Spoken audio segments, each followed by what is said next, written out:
Hey, hey, hey! All right. Hoy, everybody. Hoy, Todd Lee. Lunch therapy time with a side of comedy. Yeah, just a side. Actually, we're going to have a hilarious comedian on today, Mr. Joe Manente. He's one of my favorites. He's also he runs the Fourth Wall. You'll hear all about it. He was on here a few weeks back, and he was trying to do a show while making a pizza, which is really hard. Most actors never attempt it. Most comedians never attempt to do a show while making a pizza. And, he did a pretty good job. But we thought, this time we try it without the pizza making. So it should be pretty fun. It's going to be fun because this guy's hilarious. Love the headbanging intro. Yes, so some of you know, some of you don't. Joe Manente is a former rocker. Somebody came in to order a pizza. You're going to have to wait. You're going to have to wait. Hold your horses there. So, yeah, there's some weird, I don't know. I felt it today. There's some weird energy out there. So, I think we're going to need some therapy. I think we're going to need to breathe. I'm feeling a little underwater. So let's get in here. Oh, by the way, we're going to feature some of Mark Strignell's music today. He's got a new thing on his channel, and I have co-opted it. So hopefully he'll come by. Here we go. Hey, Guy Fly.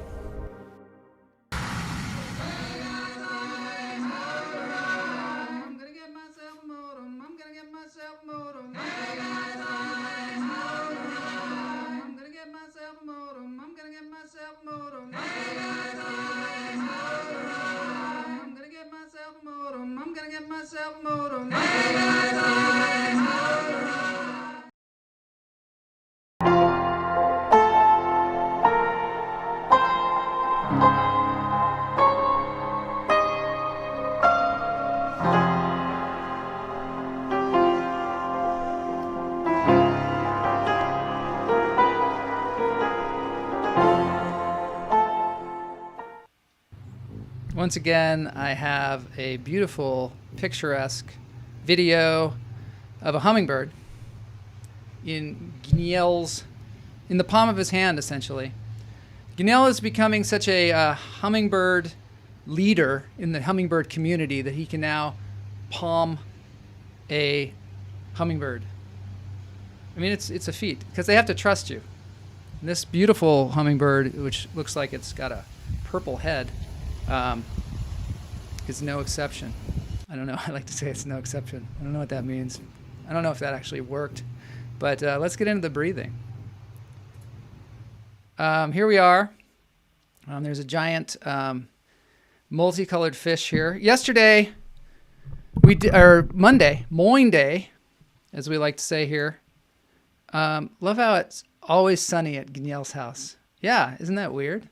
It's crazy. He doesn't live in Southern California or anything. It's cloudy and rainy everywhere else.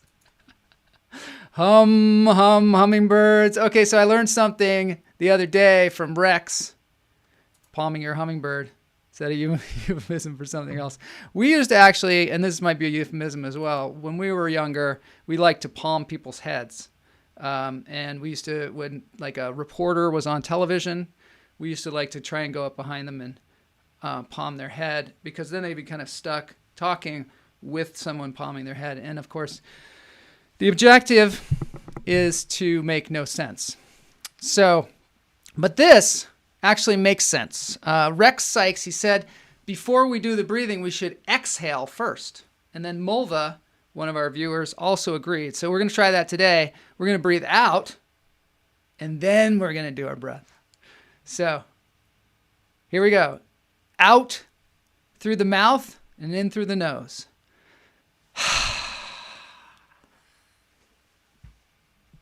Now breathe it in. I don't know if I can get used to that. I definitely need some music. Let it go. We do get to let it out, I think. I don't think I could just, hold it in and just walk around like that.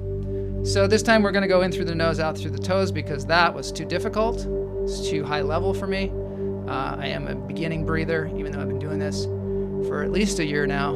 In through the nose, out through the toes. Hold it. Before that, I didn't breathe at all. I just walked around like this. People thought I was like high all the time because I never let it out. Let it go. Okay, one more. And then I'm going to show you some stuff, and then we're going to get to Joe Manente. Here we go. In through the nose, out through the toes. Hold it. Let it go. I wanted to mention one more thing.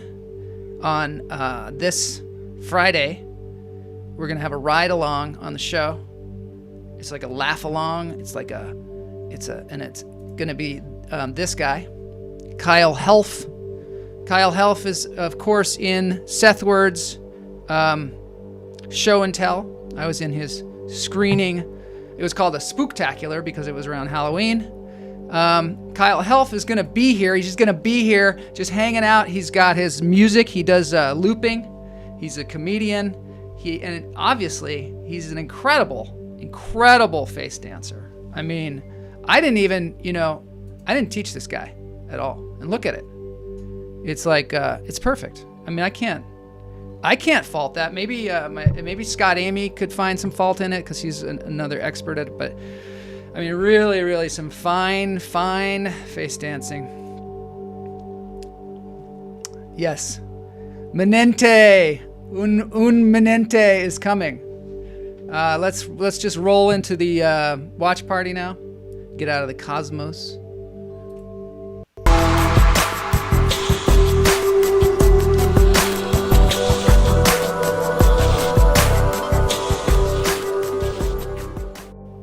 It's gonna be quick because I have so much to show you today. It's daunting? No, it's not daunting at all. It's gonna be super informative and super fun. I promise you, today's show is gonna be so damn good. I'm setting the expectations like through the roof because no pressure, Joe Manente, but some good stuff. So just to relax you, this is the Georgia Aquarium. The Ocean Voyager cam. You can go here anytime. It's live. I mean, I don't know how live it is, but there's people walking around there. I don't know, but it's definitely, there's like a chat there. You can chat about the fish. Good place to go when you need to relax. This is something, just want to know what y'all thought about this. This is one of those things. Yesterday or Monday, we had a toy on here called I don't know if anybody can remember what it was called. Rex Sykes thing. So this was the toy we had. I mean, I didn't have it. Tracy Thompson had it. It's a Frankenstein, and then his pants fall down and his face gets red. And I mean, it's no Goob or whatever that other toy was called. If anybody remembers what that green toy with the remote control was called, I knew what it was called. It was called like Grood or something. Anyway, this was what we thought. We thought this was the funniest thing in the world at the time. Yeah, and Tracy brought it to class, and the teacher was like, I don't know if I can show this to the kids because it's, his pants do fall down. I want to ride my Roomba. I would just mount that thing right on the Roomba, just, permanently. Because if you don't have a Roomba riding cat, I mean, what else are you going to put on a Roomba, right? I think Roombas are wasted because there's so much you can do with them beyond just cleaning your carpet, right? Okay, one more thing before we go. It's another, it's a coral reef, and you can actually move the thing around yourself, and it's like you're underwater. So if anybody wants the feeling, the glorious feeling of being underwater and being able to look around a fish, there you go. I was going to show you one more thing, but I'm going to hold that off for when we have Kyle on the show, because we got to get to Joe, and let's do it. Let's get to Joe Manente before I don't know, before somebody comes and takes the internet away. So here we are in the arcade. This is where I tell you about Joe Manente, and I don't even know why I would need to. This man needs no introduction. He is he's a revolutionary in the comedy scene. He used to be a giant rock star. Let's just get to it. Ladies and gentlemen, my interview with Joe Manente. Let's get to it.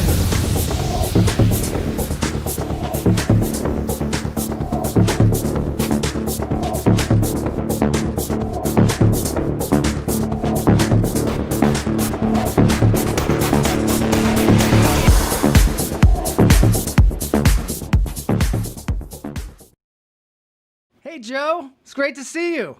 How are you doing? What? Joel Marshall, I've missed you. Thank you for having me back, dude. Oh, my God. I'm so glad you're here.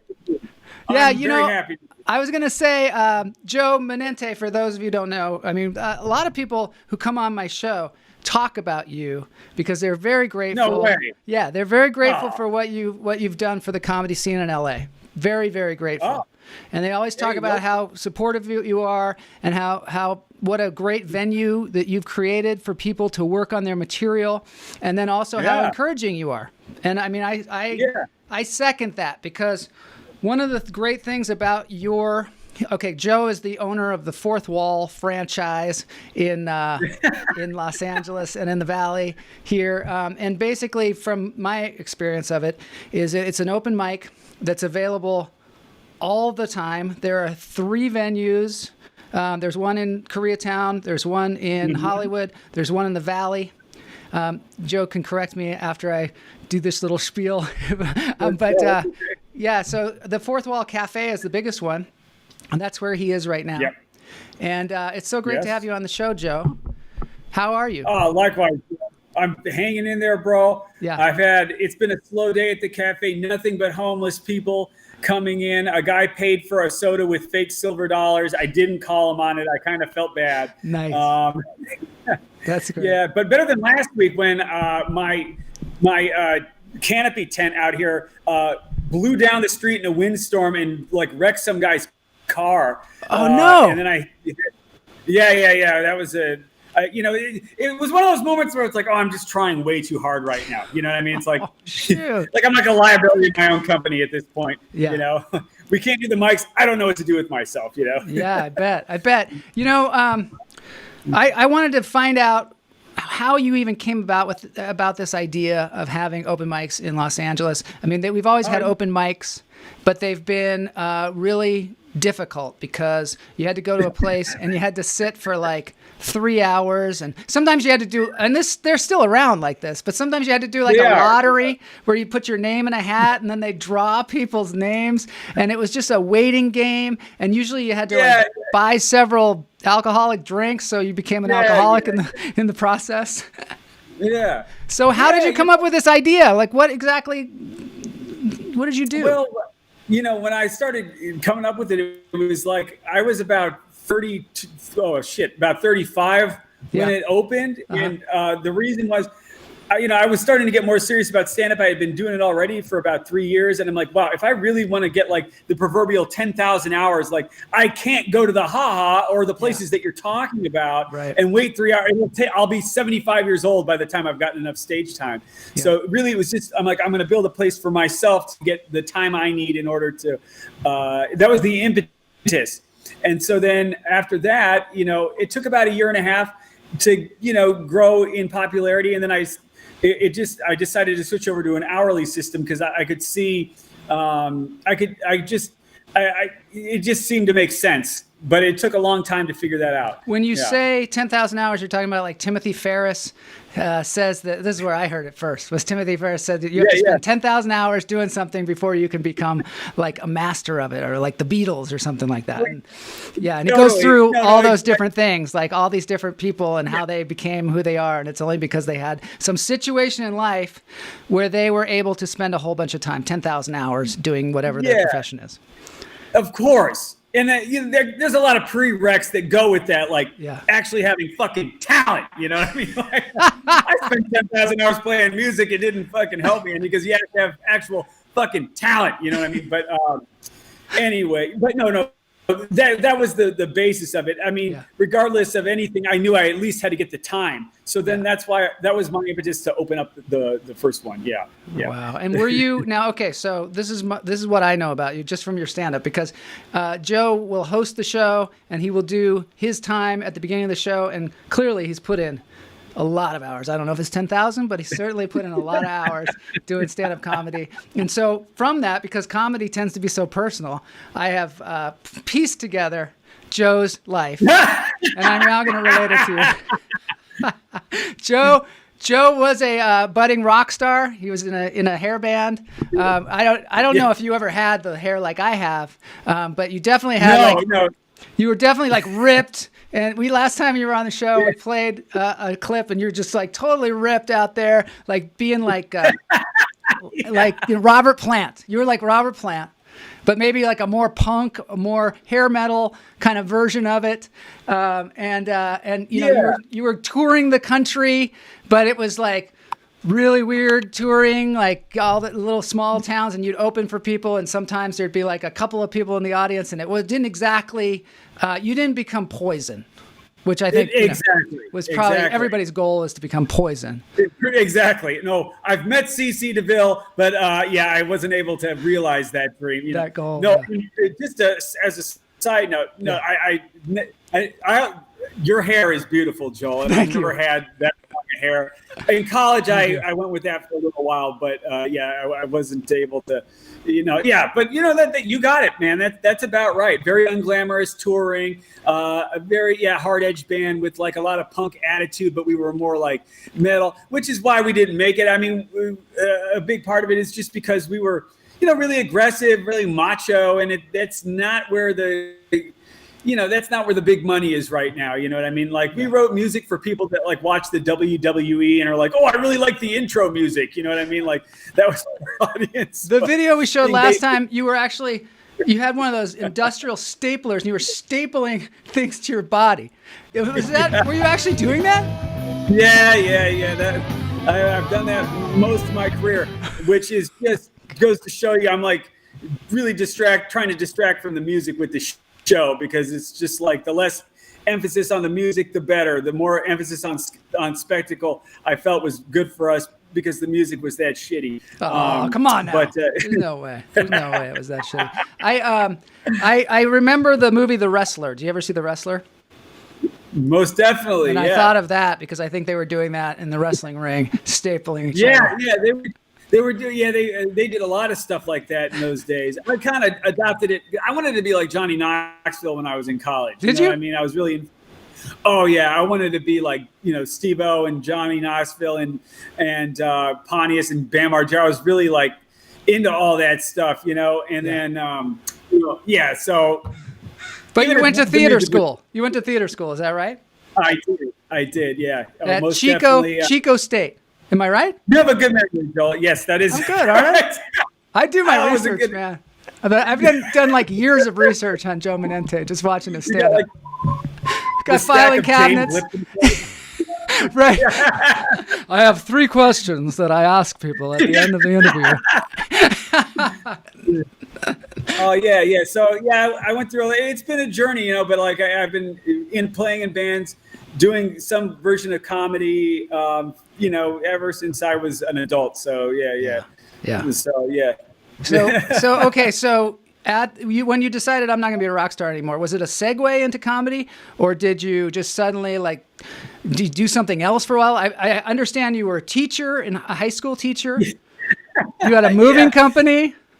Yeah. There's been a lot of overlaps. The job is always to fuel the dream. You know what I mean? I'm sure you can relate. Totally. Because you strike me as the kind of guy that's like way too smart for the job that he works at. You know what I mean?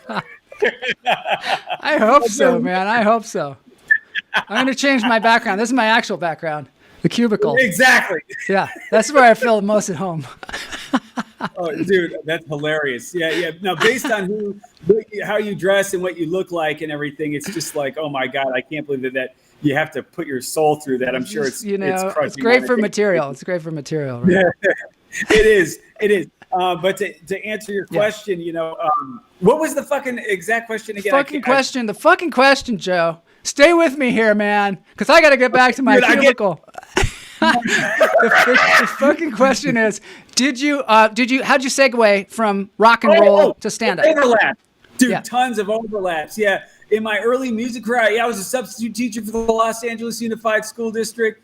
And, for like 4 years. And then, believe it or not, I was doing comedy that whole time at the Second City when it was still on Melrose. Yeah. And I got hired by them in Chicago. And I toured with the Second City on a fucking cruise ship in Europe for like 6 months. You what? Yeah, wow. Yeah. So, before, and you know what? It's funny. Like the first person, I was doing Second City back in 05, 06. And like Adam Devine and Anders Holmes were like one class ahead of me. Mm-hmm. And like at that time, the Second City was connected. Like where the lab is now, that's where the Second City main stage was back in those days. Really? And you would never know that now. And Adam Devine was like the only one out of that whole group that was like doing stand-up at that time. Uh-huh. And we were like, bro, what's your problem, man? Like, that's a waste of time. Don't you know that's a dead end? For viewers of the show who don't know, Second City is probably everybody knows what Second City is, but Second City generally deals with sketch comedy and improv. And exactly. They come out of Chicago. And so I didn't know they had a thing like, oh, you almost did some stand-up. That was, oh, darling, we have to get you a self-help group. Yeah. Exactly. Like Bill Hader had just got signed to the SNL cast, like out of that space. So it was really like the thing to be doing at that time. And stand-up really hadn't emerged as being cool again for another few years. Yeah. And then once I got that job on the Second City cruise ship, I lost my job as a substitute teacher. The economy completely fucking fell apart. Oh, yeah. And then that's how I got into the unlicensed, uninsured moving business. And after I did that Second City job, I never improv'd again, and I only did stand-up. I think it's just because of like all of the pain of the failure and like just disillusion with like losing everything. You know what I mean? Like it was fucking terrible. Yeah, I think, a lot of your stand-up comes out of pain. I've noticed. Oh, yeah. It comes out of sort of like unfulfilled expectations, which, I mean, a lot of my comedy comes out of that too. But, one of the things as a comedian, we sort of make fun of ourselves as much as possible because that's sort of the job a lot of the times. We can make fun of other people. We can make fun of ourselves. But it's easiest to make fun of ourselves because nobody can punch you in the face afterwards. So do you find that you see a lot of comedians too? Do you find that sometimes people turn that in on themselves in a way where they have a lot of depression and a lot of struggles in life? Or is it a way to kind of exercise the demons, or is it both? Probably both. Yeah.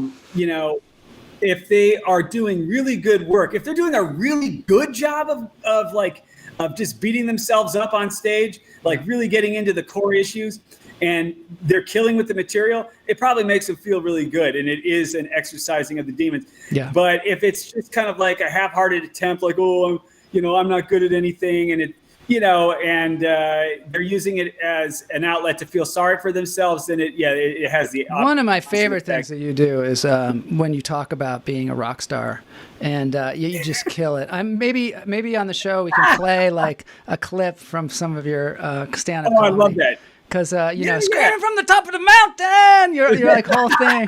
I can't do it. I don't have the chops. It wasn't bad, Joe. Screaming from the top of the mountain! Something like that. Anyway, it's a little like that. But yeah, I love that stuff. And, it's just, and it's so great. And when you talk about like how you weren't a drug addict and you don't really have an excuse. That stuff just cracks me up. It cracks me up. And I think it makes the audience feel great too. And as long as it's not damaging to you, because we all know that you're actually a very successful person. And I appreciate that, in certain ways. Yeah, no, that's it. I have no excuse. I tell people I'm sober. They're like, and they get quiet, like, like you must have been on heroin or something. It's like, no, I just never got it. But I don't take any drugs. I don't even drink. So if you're even thinking about having kids, for the love of God, let them take some drugs, okay? This is not the future you want for your children right here, I can promise you that. But in all seriousness, I've actually lost a lot of friends in music and comedy to substance abuse. And it kills me, man, because you don't need drugs. You really don't. I am living proof that you can destroy. Thank you. You don't. I appreciate that. I am living proof that you can destroy your life completely sober, guys. And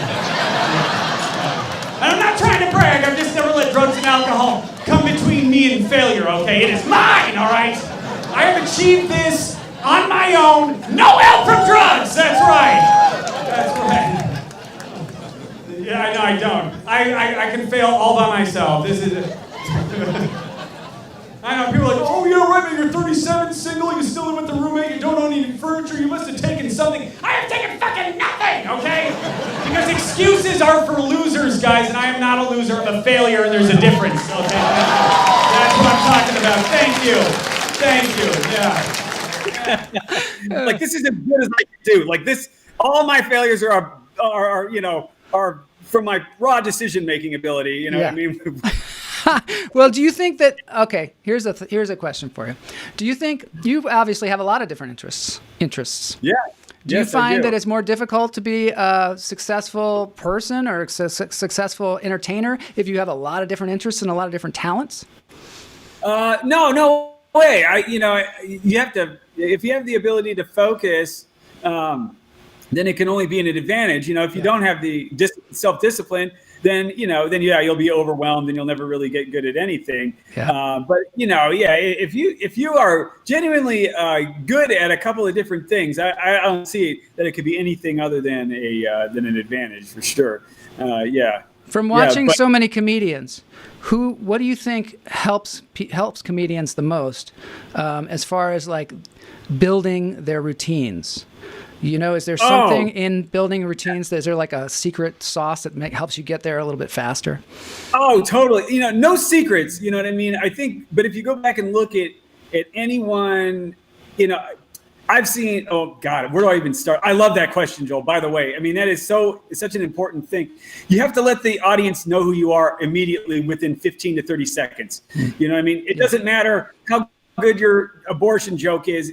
It's not going to land if we don't understand the context of you. You know what I mean? Yeah. It's about, I don't want to get preachy here, but I will say this as a qualifier. I've watched over 50,000 sets of stand-up comedy in the past 4 years. And that's not an exaggeration. Yeah. And it's over, I don't know the exact number, but it's over that. It's been about, on average about 50 to 60 sets per night for about 4 years straight. So, and I only take off a few days, a month. So, and you pay attention too. You pay attention. That's one of the great things. Joe's always going to be paying attention.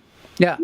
Now, there's things that like I think that advice would help anyone that's first getting started, because that's what every single good comic has in common. And I feel like I could really help people, or people that at least understand that could help people that are first starting out that first 18 months. Will it make you a great comic? No. That you have to really just work your ass off and dig. But you have to just let the audience know who you are. They don't know your life story, and you have to really lay it out and make it easy for them.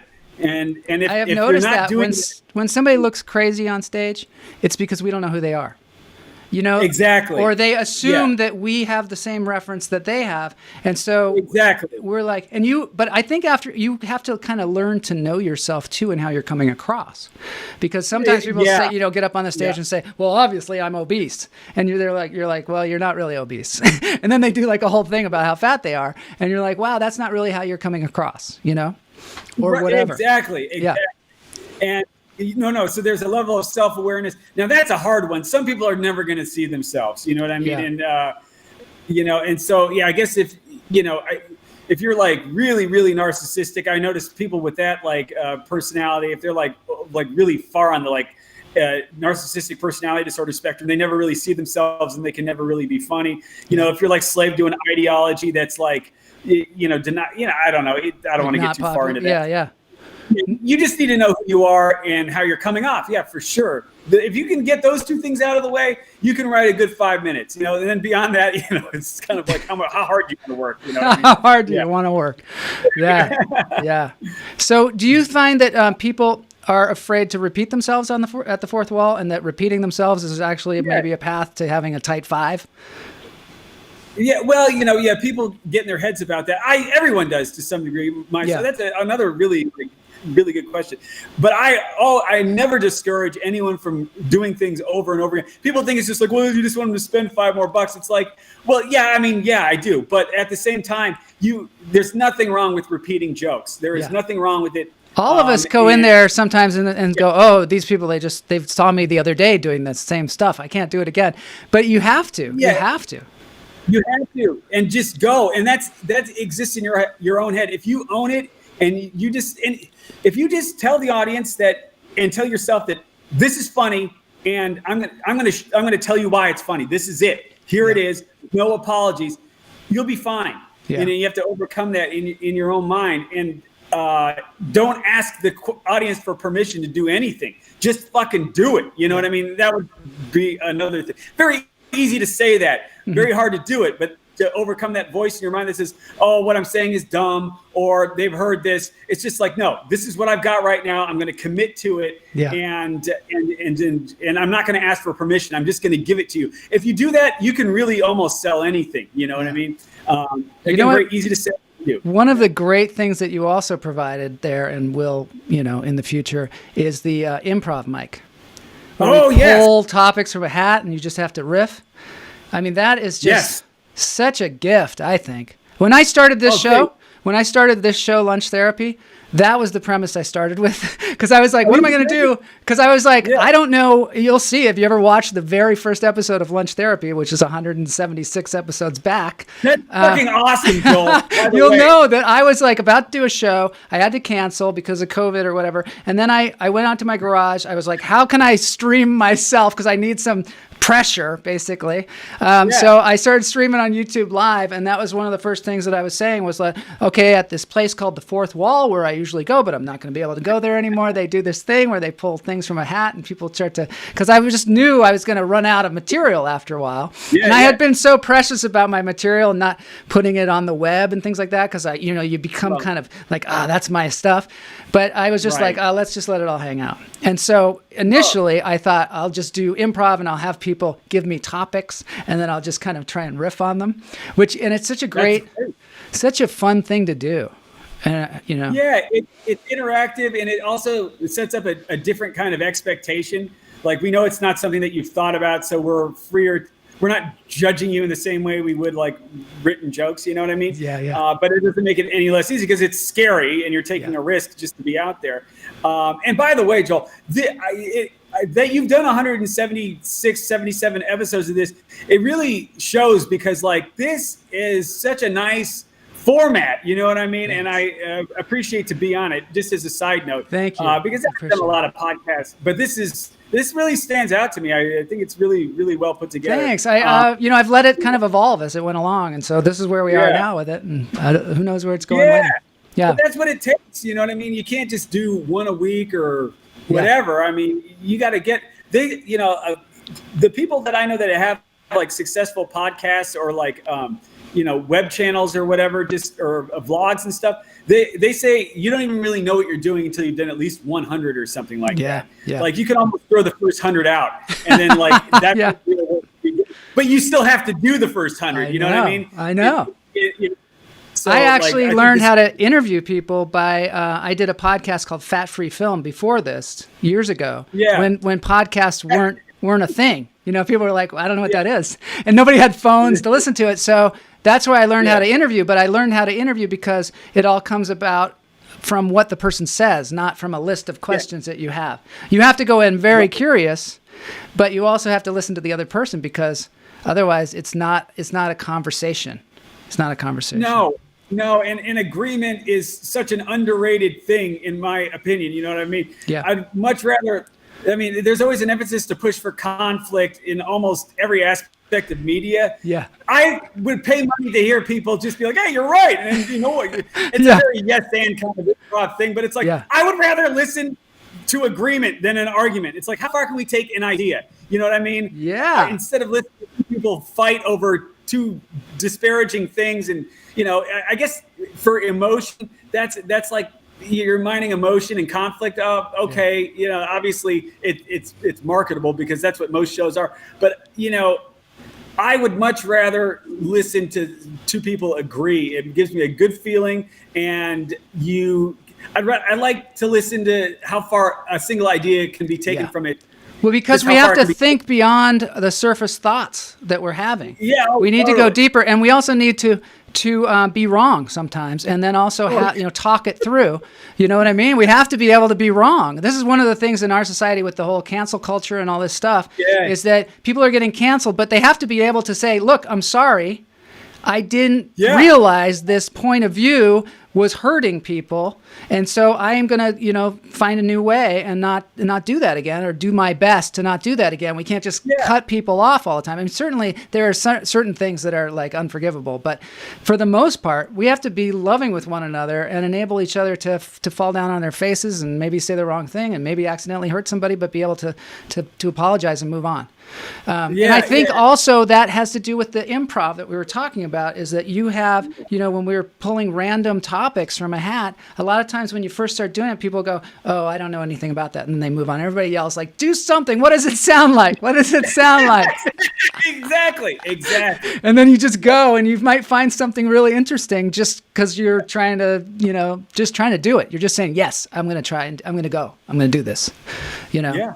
And I think that's also the spirit of the fourth wall too. And that's what's so great about the fourth wall is it's so encouraging, but also people, you know, want to laugh still. So we all, you know, we're encouraging each other to be better, essentially. Yeah.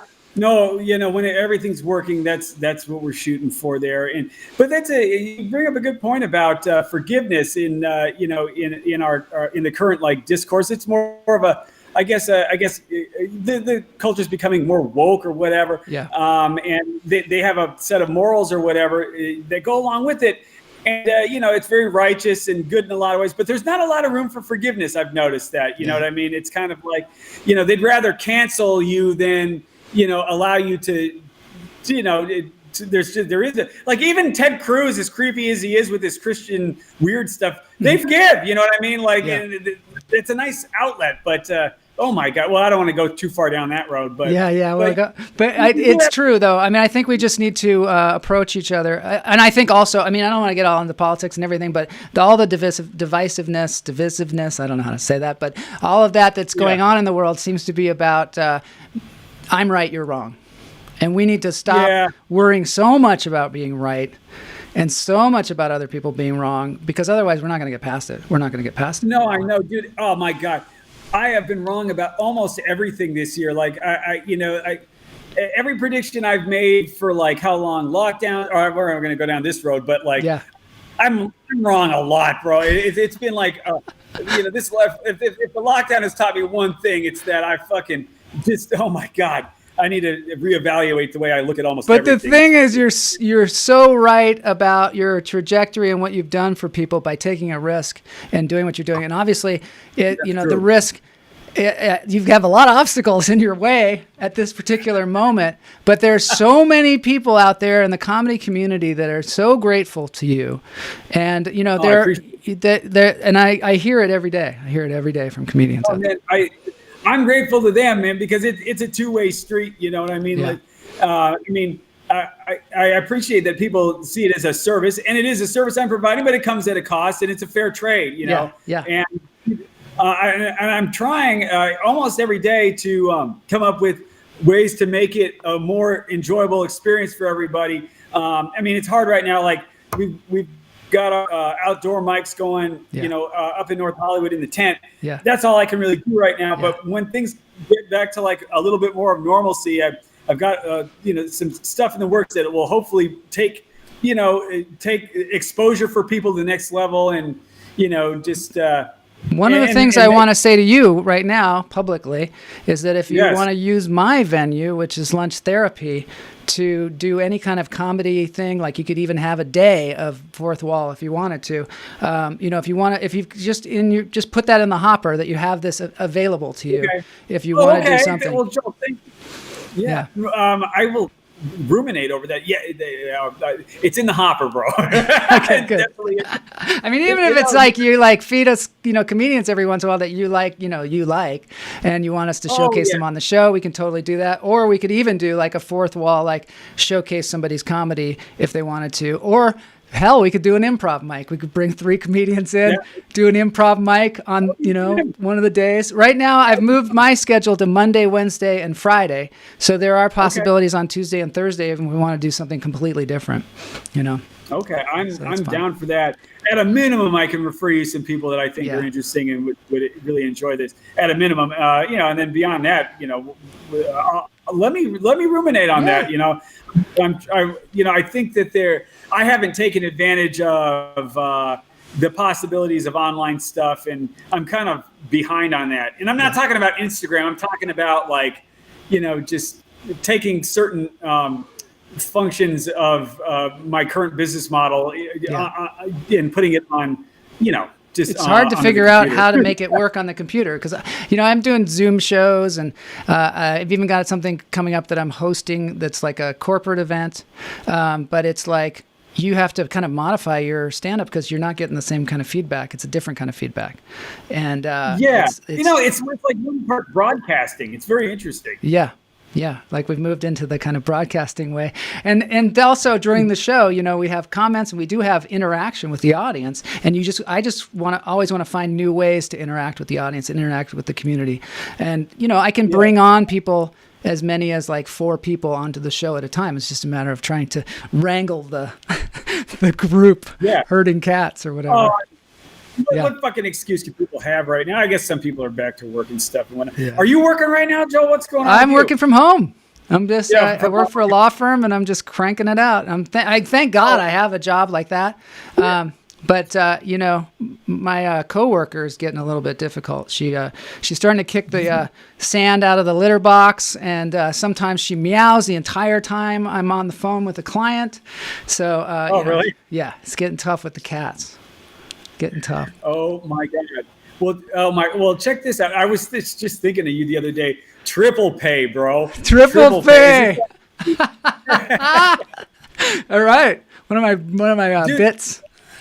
Oh, that gave me an anxiety attack every time you told me. It just having that purse space that is just doesn't care about who you are. They just don't get it. Yeah. Or even worse, they do get it and they don't give a shit. You know what I mean? Yeah. And they're all glib about it and everything. Oh my God. It's like, don't you get it, man? Don't you understand? It's the glue that holds this whole place together. Exactly. Oh man. When I would listen to it, I'd be like, I remember that's like a big reason why I work for myself, just to avoid people that are like that. You know what I mean? I'd rather lose all my money than have to deal with that individual for one day. You know what I mean? Like, oh my God, triple pay. Are you going to get it this year? No, it's gone. That person came in, removed triple pay, and then quit. It was like they were a mercenary just brought in to take the heat. They are. Yeah, they bring in these fucking sociopaths that are like middle management that don't mind just fucking a bunch of people over. They use them and then they send them packing. They're mercenaries. Then they get hired by some other company to do the same thing. Yeah, you can go in and fuck these guys real quick. It's like we're too afraid to do it. Oh God, but when I worked for myself, I was also a terrible boss of myself as well. Okay. You know what I mean? I had a job where, I had my own computer support company. I figured I'd have, all the time in the world to audition and do stand-up and do whatever I needed to do. But I ended up just being a 24-hour-a-day taskmaster on myself, giving the keys to the castle to anybody who, trying to provide everything. Whether it was websites or servers or whatever, and trying to be available 24/7. So I'd be literally going on stage to do a stand-up routine, and somebody would call me to ask me, that their mouse isn't working or whatever, and I'd be trying to do that. I was on a movie set. I was in a movie, and I was doing tech support. I had to be like, I gotta go. I gotta shoot this scene, and the person's like, anyway, I still don't know the password. They don't even hear you sometimes. They just keep going. Oh, they don't. And they don't, and it's like you think they'd be like, oh my God, you're on a movie set, okay? You're gonna shoot a scene. I better let you concentrate. But no, they're not like that at all. They're like, yeah. Oh my. So I got another password I can't figure out either. It's too funny. But Dude. now you used to be a substitute teacher. What was that like? Oh my God. Well, that was a great job just for the reasons that we're talking about right now. Yeah. They're just happy that you show up. That's about the amount of responsibility and authority I can deal with. Yeah. They don't look at your performance. They don't check up on you. LA Unified. They're just like, oh my God, thank God you're here. Here's the key. Here's the movie you need to play. You know what I mean? You're like a hero every day. I need that. Yeah. The kids are happy. Oh, Miss Johnson's out. Oh, we got Mr. Ram. Oh, I got fired, of course, but Yes. you know what I mean? My only like legitimate lecture I ever gave was always the same thing. It was just like, listen, if you're not motivated to do your work, just know that, I was in your shoes at one point. And, I felt a lot just like you did, all this was pointless. And, and unless you want to end up, if you have hopes and dreams for your future, and they all did, I'd be like, all right, well, you better do your work because I was just like you and I didn't take the work seriously. And now I do this. Scared straight. Then I would just opening up your workbook and getting started immediately. You could end up like me. You could be this. I was just like you. This is your path right here. That was the only decent lecture I had. Oh, that's great.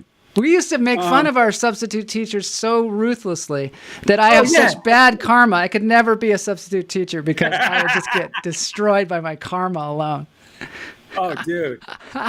Joe, oh my God, bro. What did you major in computer science? Drama like you? Dude, that's hilarious. Of course. What school did you go to? I went to the University of Washington, but then I went and got a master's degree in performance at Cal Arts. So Oh, did you really? Right down here. Yeah. So the next logical thing would be for me to teach. Yeah. Because certainly when you go for an acting job, they're just like, what? I'm supposed to look at your education? What are you talking about? What TV show did you do? And was it on last night? Because that's the only important thing. Well, that's cool, though. I mean, no, I loved school. I loved drama school. I loved Cal Arts. Cal Arts was hard on me, but I loved it. Anyway, Oh, likewise. No, I think actually Johnny. No, never mind. That's a wrong thought. But yeah, you're a Washington guy. Yeah, that's funny. We both majored in theater, dude. That's so funny. Yeah. Oh, God. Yeah. You don't just go halfway. You got to go all the way. No, you don't go, I'm going to major in business and then I'm going to go be an actor. That would be too smart. No, like I was saying, dude, you're like so much smarter than that. It's pretty rare that people that like are good with computers and tech get into like acting specifically. You know what I mean? Yeah. And you did. And it's like that. Yeah. Now you're just relegated to doing shit that you're overqualified for the rest of your life. Man. Like that's Thanks, Joe. Thanks a lot. I'll think about that today when I'm working. Joe says I should be doing something else. I actually have decided that because sometimes I get in that funk, you know what I mean? Like I get in that funk where I'm just like, oh yeah, I'm sorry to drill it in even more. No, but it's good. I was just actually, because this is lunch therapy. Sometimes we talk about this stuff and we work through it, and that's what we're doing. I'm working through it. Yesterday we were talking to this guy Rex Sykes who wrote a book. It's called Life on Your Own Terms. Life on Your Own Terms. And so I was like talking to him about that. What do I do when I'm, working this job and I feel like really crappy? And he said, it's not what happens to you. It's how you feel about it or how you respond. So you can there's like a gap in time where you start to get angry. And in that gap, you can decide how you're going to channel this anger, whether you're going to just go full on and internalize it and then have a total aneurysm, or whether you can, handle it in a different way. And I was also, then I got on TikTok today and I did this thing where I was like, if you don't like your current situation, don't throw everything out. Just take one step in another direction. And I think that's the way I do things. That's the way I do things. Because I've done that where I totally quit my job and was like, I'm just going to be an actor because I haven't committed to being an actor. And then I can't even pay for parking. You know what I mean? I can't function in life. And it's a lot worse. Dude, are you married? Yeah. Oh my God. How long? 10 years, 11 years. Unreal, dude. Okay, yeah. Yeah, that's what I thought. All right, perfect. Now, what does your wife do? Is she She's a an regular actress. job? Or? You've never met Kamala. You probably have seen her at the fourth wall because she's come with me occasionally. But she's the one that laughs. But you'll meet her sometime. But anyway, she's an actress, and she's also an activist. In fact, we produced a movie called Equal Means Equal. I don't know if you know about it. Now you're interviewing me.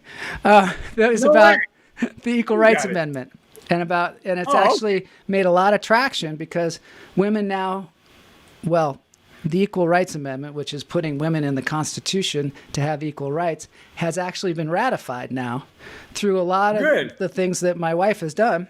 She's been just like single-minded on it. And now that we're just waiting for them to put it in the Constitution because it's just sitting there with the... What's that? We didn't have it before? I thought that's what it already was. Well, that's the problem. Everybody thinks that women have equal rights under the Constitution, but in the Constitution, it's just talking about men. It just says men? Yeah. It's basically the Equal Rights Amendment was written by...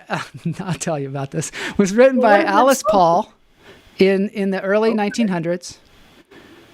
And it says that basically you can't deny people their rights on account of their sex. It's essentially all it says. Okay, then it goes into... It says equal rights under the law shall not be denied or abridged by this... Now I got to quote it. Equal rights under the law shall not be denied or abridged by the United States or any state on account of sex. That's all it says. Oh, that's the whole amendment that they want to get in there. That's the whole thing. Okay, I thought isn't that what we do already though, or am I or not? I mean, there's a movie. It's called Equal Means Equal. I invite you to check it out because it explains the whole thing. Yes. There are some states that have equal rights amendments. But it's sort of like up to the way the wind blows at any moment. It doesn't give women equal rights under the Constitution, which they should have and should have had in the beginning. But when they wrote the Constitution, women were the possession of their husbands or their fathers. So they basically got the same rights as slaves at the time. And things have changed in the world, but not for women. They just got the right to vote, and that was it. Essentially under the Constitution. And it seems odd because Gloria Steinem and all this back in the 70s and 80s, they were trying to pass the Equal Rights Amendment or trying to ratify it. And it passed in the House and the Senate. And then it goes to the states and it fell short by 3 states. And since our movie, we've gotten the 3 more states. And now it's ratified. Gloria Steinem, when was that? That was in the 80s, in the 70s. Jesus Christ. Well, it's been 30 years. We should have... Think we can get fucking 3 states in 30 years? I hope so. Know. God damn. Well, we ended up getting 3 states in the last, 3 years. But, now the archivist, who's the person who puts it into the Constitution, won't do it. Oh. Well, they'll be dead soon. You know what I mean? Yeah. The boomers are on their way out. I mean, and even if they're still around, they won't, they got to retire at some point. Whatever. Jesus Christ. Okay, I didn't know that. I know. See, that we learn all kinds of things on lunch therapy that we didn't even expect to learn. No, exactly. Well, I'm a fucking native Californian, so it's I don't even, some of these narratives and dialogues, they seem so outdated to me. I didn't even know they existed. You know what I mean? Well, you know what, Joe? You're definitely not the only person that doesn't know that. Yeah. It's like 99% of the people in the United States don't know that. Got it. So it's not uncommon to not know that. I appreciate that. Well, let me ask you this: Are you a fanboy of anything? Are you a Star Wars person? I love Star Wars. Not enough to say that I'm a fanboy because I have not watched the second season of The Mandalorian yet. So, I mean, that's definitely not a fanboy, right? But I did see the first season, and I've seen So yeah, I mean, I saw Star Wars in 1970 or whatever, 1976. Oh, you did? Yeah. What was that like? God damn it! Oh well, I'll tell you what it was like. Because I had a friend on the playground, and he said, "I just saw this incredible movie. It was like a western that was set in space, and it was hilarious. It was the funniest movie I've ever seen. You got to go see it." And I was like, "Okay." And so then we went to this theater in Tacoma, Washington, or someplace, and it was packed. It was packed, Yeah. and we went in there and we got seats in the very front row, and I was like, "This is the greatest thing ever." My parents were like, "Oh, these are the worst seats in the house." And then that ship came flying over, and then the words, Fuck. and I've been hooked ever since. That's amazing that you were there for that. Yeah, it was pretty That's so exciting. cool. I saw Star Wars like in the theater for the first time in like '99. I was 18 years old already, and it was for the Phantom Menace, which was just a horrible movie, but like, yeah, like it was impactful. You know what I mean? I felt really special to be there, but to be there for the original, dude, you're fucking. How do you? Dude, you look younger than I am. Bro. I am. This isn't. I am younger than My you are. neighbor. I was talking about like a previous life that I had where I Yeah. died very young, and then I was born. You're a vampire, dude. I am You're a one of those vampire. fucking vampire people, dude. Oh my god. I was also there when Lincoln got shot. Yeah. You straight up, you're not that. Oh yeah, Yeah. you're like Gary Oldman in the fucking in Circus Dracula, dude. I gotta Oh get my- those little round glasses. Yes. Not cool, the yes. impaler. Yes. Totally. All right. yeah. Well, I feel like I did all the talking at the end of this interview. But Joe, Oh, that was great last time. It was such drama on the show when I'm sorry. you had I to go apologize. in the middle of it. No, we had so much fun. We're calling it Pizzagate because Dude.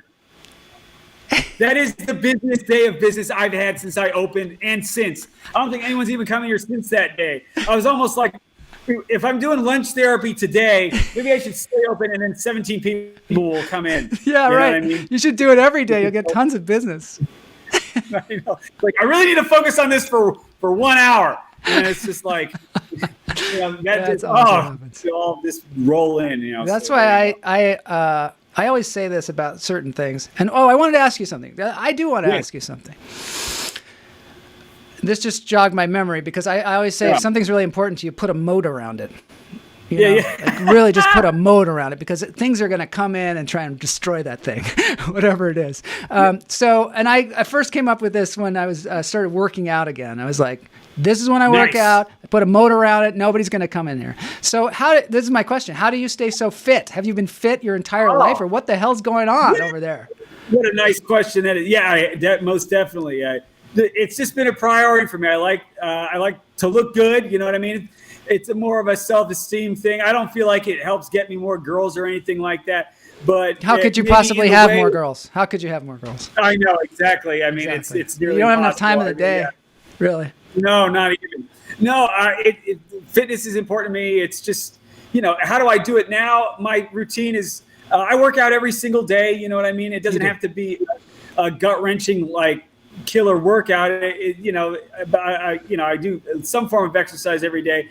I run roughly 15 miles a week. So like, and then I lift weights 4 times a week. So that's basically what it comes down to. So this is not just a natural thing. You were just committed to it. I mean, and you've it. built it into your life. Yeah. Your whole life. It's just like breathing. Yeah. I get up in the morning, I warm up my body, and I go run 3 miles. And I don't even think about it. That's not an accomplishment. It's nothing. It's just, that's my life. You know what I mean? And then I do that 2 days in a row. And then on the third day, I get up in the morning, I warm up my body, and I pump iron for 45 minutes or an hour. And I just do that cycle over and over again all year long. That's all it is. Yeah. So. Wow. That's good to know. Because sometimes you're like, well, people are just like, oh, well, he's just lucky. He was just born that way. And that's just the way he is. And, a lot of comedians, they don't take care of themselves. They don't, and it's bad for their mental health also. Mm-hmm. I'd encourage anyone to do physical fitness. A lot of these guys you see these days are getting into it, like Bert Kreischer and stuff, and they make it like a marketable thing, like look at my journey and all that stuff, which I think is cool. And Rogan to a lot, he talks a lot about fitness and MMA and all that stuff, and that's good. What have you been doing, Joel? What's your thing? Are you a runner or? Lately, I've been doing this thing called Body Beast. I'm a big. It doesn't matter. Yeah, I do video workouts mainly, but I do it every day. My wife and I, we have a little gym, and we turn those things on, and it's very motivating. We're not just walking around the gym going, what are we going to do next? I think I'll lift some weights. So I'm doing this thing called Body Beast. It's this guy, Segway, and it's all weightlifting. And I try and, I try and do as much cardio as I can, but I try to work out every day. I also find that I can't not because I get depressed because if the blood's not flowing right, well, I get really low energy, really depressed. Maybe I won't be able to, maybe when I'm working my job, I'll be going, oh, triple pay. What happened to triple pay? No, exactly. Thought loops. Yeah, thought loops. It's normal. Yeah. Yeah, but no, that's it. That's my thing. You just gotta, and I don't even think about it. It's habit. You know what I mean? It's not like I feel like I'm not doing anything extra by having done it. It's just a part of life. We don't, and my wife and I, we just don't even think about it. Like 1 o'clock. Yeah. Every day. You're there. Like in there. Yeah. Yeah. Oh, that's great. Yeah. And it doesn't matter, I mean, I don't know if people are interested in, but it doesn't matter what you do. Just get your heart rate up and sweat a little bit. It's all good, Yeah. I also find it helps my creativity. Like I get some of my best ideas while I'm working out. Yeah. Totally. Yeah. Oh, yeah. All right. Well, I think I'm going to have to cut this off, but I'm cutting it off right now. That is enough. Thanks, Joe. And you have an open invitation, of course, to come play with us here at the Lunch Therapy. It's starting to be kind of a community. We call it the Cult of the Hummingbird. Nice. And and it's like we're trying to bring the good parts of the cult back. Because cults have been so ruined by all the pedophilia and the mind cages and the brainwashing and everything, but we're trying to bring the good parts of the cult back because cults wouldn't be so powerful if there wasn't something good about them. That's a good point. That sense of belonging, that sense of I really like the culture that you're creating here, Joel. It's a really nice environment just to come and talk for a little bit, and hopefully it won't be the last time. All right, sounds good. All right. Thank you. Talk to you soon, Joe. Take care, Joel. I'm a huge fan of yours. Likewise, don't forget it. Don't forget it. All right. All right. So that is the interview with Joe Manente. And now I've got a treat for y'all. Mark Strignell, he's got this new cover song that's out, and I took some liberties. But let's get into it. It is the end of the show. Time for dance break. Dance them if you got them. I need to get a Joe shirt. Is there a Joe shirt? There might be a Fourth Wall shirt. I don't know. But yeah, we got to get some Joe shirts. Like just with his face on it would be good. Or maybe him stapling. I don't know. All right. So yeah, if you have any ideas for a Joe shirt, toast. Yeah. We're talking toe surgery. All right, so don't dance if you just had toe surgery, but otherwise, here we go. Mark Strignell, one of my favorite YouTube performers, one of my favorite musicians out there doing covers. He's hopefully still in the chat room, but here you go. He put the logo on the front of this video, our logo, and I thought, I'd have some fun with it. We've been together. It's a tribute. It's a tribute. I hope Mark doesn't mind that I set this bony. Why don't I shut up? Shut up.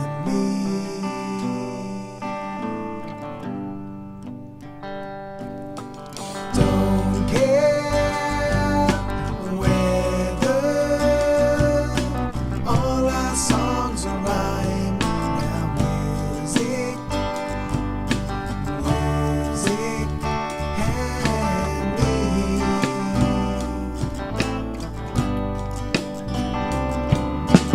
Only know wherever I go, we're as close as two friends can be.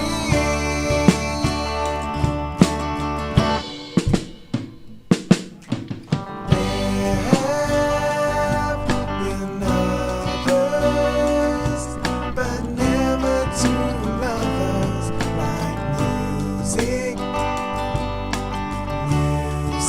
Thanks, Mark. And Thanks everybody for being here. Thanks Joe, Manente. We're over and out.